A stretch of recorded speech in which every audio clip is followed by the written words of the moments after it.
నమస్తే friends, welcome back to Shreshta kitchen. నేను మీ రవలి. ఇవాళ ఒక టేస్టీ రెసిపీ చూపించబోతున్నాను. ఇదే మన టమాటా రసం రెసిపీ. ఈ వీడియోలో నేను రసం పౌడర్ ఎలా చేసుకోవాలో కూడా చూపించేస్తాను. చాలా అంటే చాలా టేస్టీగా రెడీ అవుతుంది మనకు టమాటా రసం. ఏమాత్రం కూడా టమాటాస్ని బాయిల్ చేసుకోని అవసరం లేదండి. ఇది ఈజీగా ఒక 10 నిమిషాల్లో రెడీ అయిపోతుంది. వేడివేడి అన్నంలోకి ఇలా వేడివేడిగా రసం ప్రిపేర్ చేసుకొని తింటూ ఉంటే చాలా అంటే చాలా టేస్టీగా మజాగా ఉంటుంది. సో ఈ వీడియో టమాటా రసం అది కూడా 10 మినిట్స్లో ఎలా ప్రిపేర్ చేసుకోవాలో చూపించేస్తాను రండి. సో నేను ఇక్కడ ముందుగా స్టవ్ మీద ఒక ప్యాన్ పెట్టేసుకొని మంటను లో ఫ్లేమ్లో పెట్టేసుకొని ఒక 1 స్పూన్ కందిపప్పు వేసుకున్నాను. అలాగే 1 స్పూన్ శనగపప్పు వేసుకొని ఈ రెండింటిని కూడా మంచిగా దూరగా వేంపుకోవాలి. కొంచెం రంగు మారేంత వరకు బాగా వేంపుకోవాలి.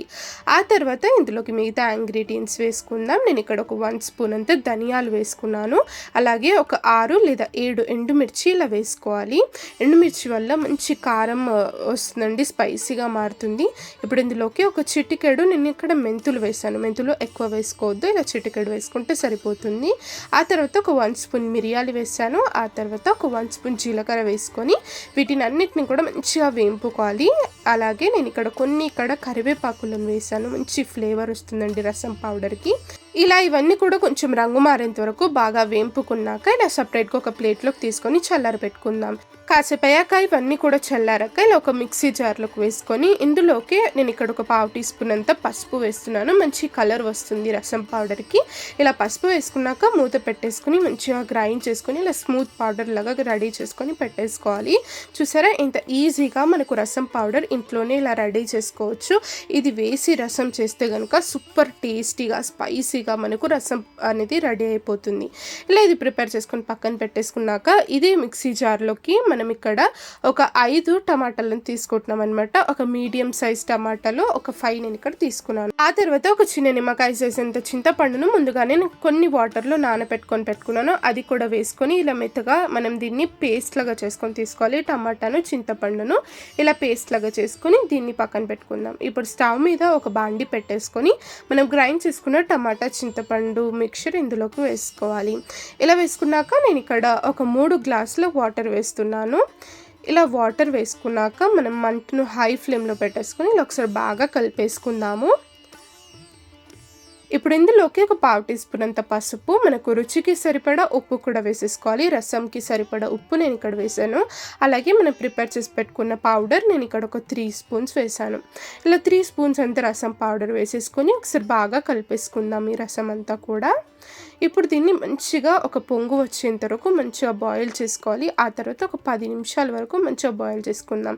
ఇక్కడ చూడండి నేను కొత్తిమీర కాడలు వేస్తున్నాను. ఇది వేయడం వల్ల మంచి ఫ్లేవర్ వస్తుందండి రసంకి. తప్పకుండా వేసి చూడండి, చాలా బాగుంటుంది. ఇలా పొంగు వచ్చాక ఒక 5 to 10 మినిట్స్ పాటు మంచిగా రసంని మనం బాయిల్ చేసుకొని తీసుకోవాలి.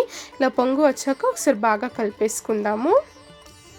మనం ఈ రసంని ఎంత మరిగించుకుంటే అంత టేస్టీగా మారుతుందన్నమాట. ఇలా ఒక 5 to 10 మినిట్స్ వరకు మనం బాయిల్ చేసుకొని తీసుకుందాం. ఈ రసంని నేను వేరొక స్టవ్ మీద పెట్టుకున్నాను. ఇప్పుడు ఈ స్టవ్ మీద నేను ఒక ప్యాన్ పెట్టేసుకొని ఒక 2 స్పూన్స్ అంత ఆయిల్ వేసుకున్నాను.